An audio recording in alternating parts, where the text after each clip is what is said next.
Welcome, seekers of truth, to the sanctuary of the untold. You have arrived at Anything You Want, the only digital haven where we refuse to merely skim the surface of celebrity culture. Instead, we plunge headfirst into the profound depths of the human condition that exists behind the blinding lights of stardom. Before we embark on today's emotional odyssey, I invite you to anchor yourself within our community. Press that like button to signal your presence, subscribe to ensure you never miss a revelation, and for those who wish to become the true patrons of our storytelling, I urge you to click the join button. By becoming a member, you are not just supporting a channel, you are fueling a movement dedicated to unearthing the raw, unvarnished reality of the icons you admire. Today, we stand at the precipice of a revelation that has shattered the European entertainment landscape. We are not merely discussing a celebrity interview, we are dissecting a psychological metamorphosis. We are turning our gaze toward Yaman, a figure who has long been sculpted by the public eye into a statue of invincible masculinity, yet who has now, with trembling hands, taken a hammer to his own myth. In a conversation with Vanity Fair that reads less like a press release and more like a confession from a weary soul, Yaman has stepped out of the spotlight and into the shadows of his own vulnerability. What happens when the perfect man admits he is broken? What happens when the idol tells you he prefers the silence of the void to the applause of the crowd? Stay with us, here on Anything You Want, as we unravel the enigma. For years, the collective consciousness of millions? Spanning from the bustling streets of Istanbul to the historic piazzas of Rome, has constructed a fortress around the identity of Yaman. He was the modern-day gladiator, the visual definition of the alpha male, dominant, assertive, physically imposing, and seemingly impenetrable. The media feasted on this image, selling the narrative of a man who conquers every room he enters, a man who demands attention by simply existing. However, in a twist that has sent shockwaves through the digital and social spheres, Yaman has fundamentally rejected this crown. He has looked into the mirror of public perception and shattered it with a single, profound distinction that rewrites his entire existence. They label me an alpha, he mused, his words carrying the weight of a man exhausted by expectations, but my soul is that of a sigma. This is not merely a change in terminology, it is a complete philosophical realignment. While the alpha seeks to lead the pack, to impose his will upon the hierarchy, and to bask in the adoration of the followers, the sigma is the lone wolf who walks outside the hierarchy entirely. Yaman describes a life not fueled by the thirst for dominance, but by a desperate hunger for harmony. He confesses to a quiet existence, one where kindness is the currency of choice rather than power. He does not wish to shout over the noise of the world. He wishes to exist parallel to it, unburdened by the need to prove his worth to an audience that only sees the exterior. This admission is a radical act of rebellion against the industry that built him. By declaring, "I do not compete, I do not prove," he is effectively resigning from the rat race of celebrity. He is telling the world that the confident stride we see on the red carpet is perhaps a performance, while the real Yaman is a man who finds his sanctuary in solitude, walking a path that requires no validation from others. It raises a fascinating question for us to ponder. Is the image of the strong man we worship merely a cage for the sensitive soul trapped within?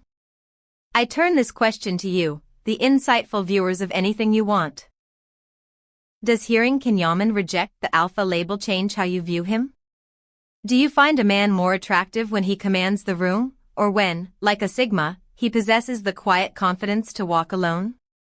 Share your deepest thoughts in the comments below. Let us create a dialogue about the true nature of strength. As he stands on the verge of his most physically demanding role to date, the legendary pirate Sandokan, we witness a blurring of lines between the actor and the character.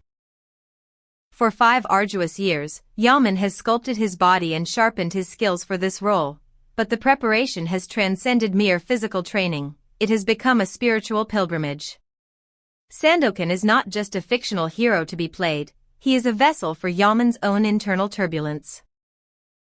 He speaks of the character with a reverence usually reserved for religious figures, noting that Sandokan's strength is not derived from his invincibility, but from his capacity to bleed, to doubt, and to suffer. He doubts, Yaman says, and that is where his bravery is born. In this analysis, we see a projection of Yaman's own psyche. He is telling us that he, too, is filled with doubt. He, too, bleeds when cut by the sharp edges of public scrutiny. By embracing the fragility of Sandokan, he is retroactively validating his own fragility. This is a departure from the one-dimensional heroes of soap operas. This is a man engaging with the darkness to find the light. It suggests that the upcoming series will not just be an action-adventure, but a televised therapy session where Yaman exorcises the demons of perfectionism that have haunted him for a decade.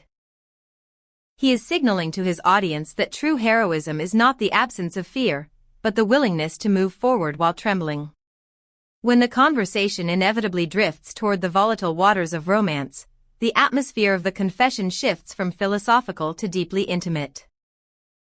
In an era where relationships are often treated as public relations stunts, curated for Instagram likes and magazine covers, Yaman expresses a profound disillusionment with the performative nature of modern love. He rejects the grand gestures that are meant for an audience. Instead, he craves the microscopic moments that go unseen. If I can spend months with someone, just laughing, then that is love, he whispers, effectively dismantling the Hollywood definition of romance. He paints a picture of a relationship that exists in a vacuum, protected from the flashbulbs, where the only soundtrack is the shared laughter of two people hiding from the world.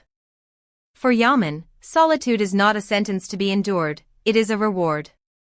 It is the fortress he builds to keep his sanity intact. This perspective reveals a man who is deeply protective of his heart. He implies that the perfect relationships we see in the media are often hollow shells, whereas the real connection he seeks is messy, quiet, and fundamentally private. He wants a partner who loves the man, not the myth, someone who is content to sit in silence rather than walk the red carpet. If you are resonating with this deep dive into the hidden psychology of fame, please take a moment to ensure you are subscribed to Anything You Want. And if you want to support our team in researching and writing these in-depth narratives, the most powerful way to do so is by hitting that join button. Your membership allows us to keep the lights on and the stories flowing. Thank you for being the heartbeat of this channel. Perhaps the most heartbreaking segment of this revelation is the admission of a longing that has yet to be fulfilled, the desire for fatherhood. It is here that the armor completely falls away, revealing a deep-seated existential anxiety. Yaman confesses that the thought of having a child has occupied his mind with increasing frequency this year, yet this dream is poisoned by the uncertainty of his cosmopolitan lifestyle. He poses questions that have no easy answers. Where would this child be raised? In which language would they dream? In a life defined by constant movement, by living out of suitcases and hotel rooms between Italy and Turkey, where is home? This is the curse of the global citizen. He belongs everywhere and nowhere simultaneously. We see a man who has conquered the world but fears he cannot offer a stable patch of earth for a child to grow upon. There is a tragic beauty in this confession. It shows us that despite all the wealth, the fame, and the adoration, Yaman is grappling with the same fundamental human desires and fears as any of us. He wants a legacy that is not filmed on a camera, but one that breathes and grows. Yet, he is paralyzed by the fear that his chaotic life is unfit for such innocence. In a moment that silenced the room, and arguably the most courageous part of his public address, Yaman touched upon the concept of regret. We are accustomed to celebrities who deflect blame, who spin narratives to make themselves the victims. Yaman does the opposite. He bows his head and admits, I have made mistakes. I have hurt people I shouldn't have. This is not a vague PR statement, this is a direct plea for redemption. He expresses a visceral desire for forgiveness, a wish to turn back the clock and mend the fractures he caused in his personal life. While he does not name names, the raw sincerity of his words suggests that he carries the heavy burden of guilt. He is acknowledging that the pressure of his life may have caused him to lash out, to neglect, or to misunderstand those closest to him. By showing us his scars and his regrets, he invites the audience to see him not as a god, but as a flawed human being in the process of repair. It is a powerful reminder that growth often comes from the ruins of our failures. He wants to fix things, not for the cameras, but for the peace of his own soul. This level of honesty is rare.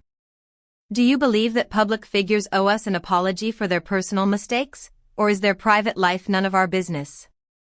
And more importantly, does Yaman's willingness to admit fault make you respect him more? Let's discuss forgiveness in the comments section. Finally, we must address the context in which all these emotions exist, the suffocating reality of extreme fame. Yaman describes his life with a grim acceptance, portraying celebrity not as a dream, but as a trade-off. Even walking down the street must be planned, he reveals, painting a picture of a life where spontaneity has been murdered by necessity. He speaks of losing the ability to feel natural.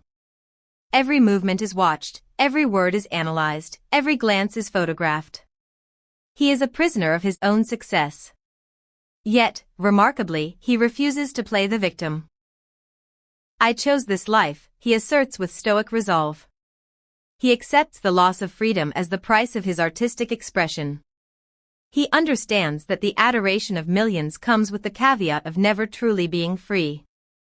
He closes his thoughts with a philosophy forged in the fires of his past, both as a disciplined law student and a tireless athlete.